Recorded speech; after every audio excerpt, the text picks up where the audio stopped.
Thank you, Lena. I want to acknowledge a few people first. If I can first acknowledge His Grace, who's here this evening, and for his prayers and guidance, to John D and Jerome Laxley, the project member for Benelong, who in his inaugural term has picked up the case of Armenians in our national parliament, and my parliamentary colleagues who are here. First of all, the Leader of the Opposition, my fellow South Australian, Kelly Sloan, Hugh McDermott and Nathan Haggerty and Stephen Barley and Tim James, I see, and Mark Curry, and I see Jordan Lanes here, and Chris Rath, and Jackie Munro, and I understand Tanya Taylor and other councillors are here as well. And I want to thank all of you. You must be asking yourselves, why is a South Australian Treasurer here in New South Wales to talk about Armenians? Well, it's an honour. It's an honour to be named Armenian Australian Community Friend of the Year in the 50th year of your organisation's advocacy. It's humbling, but it's not for me. I accept the recognition not for myself alone, but on behalf of the South Australian Labor government, because our parliament and everyone in it who has stood with the Armenian people when moral clarity has been demanded.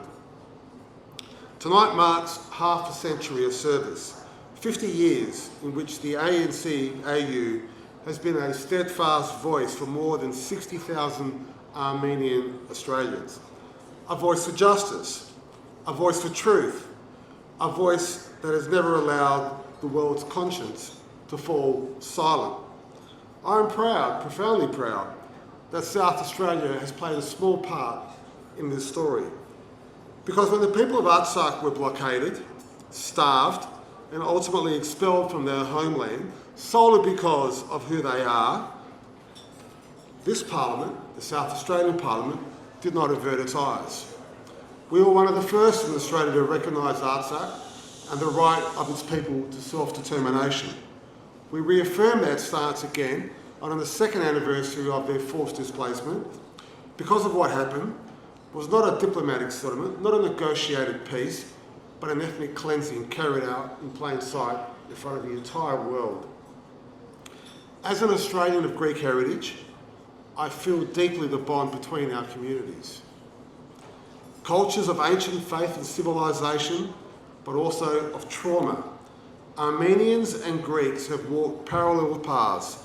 Genocides denied, churches destroyed, identity threatened, and too often the world watches on in silence. We know the dangers of silence. We know what happens next. They want our dances to disappear. They want our languages to disappear. But here we are still today, performing our dances, speaking our language, flying our flags.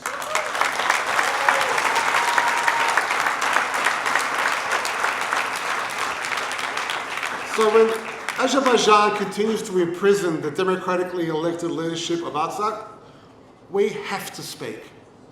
When ancient monasteries and churches are erased, we are demanded to speak. When sovereign Armenian borders are violated, we have an obligation and morality to speak. When 100,000 Armenians remain displaced from their lands that are theirs by history, by spirit and by blood, how can we not speak?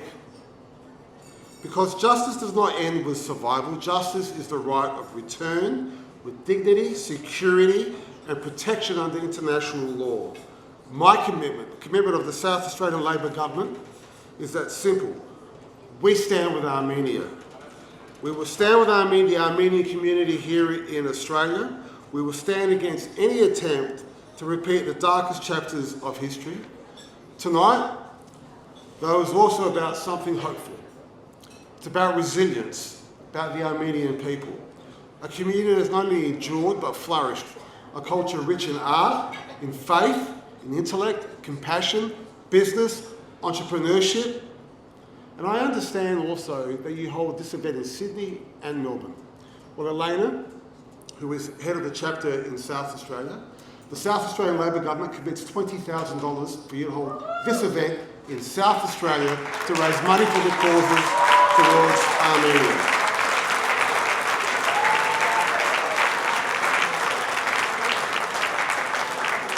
bottom of my heart, thank you for this honour.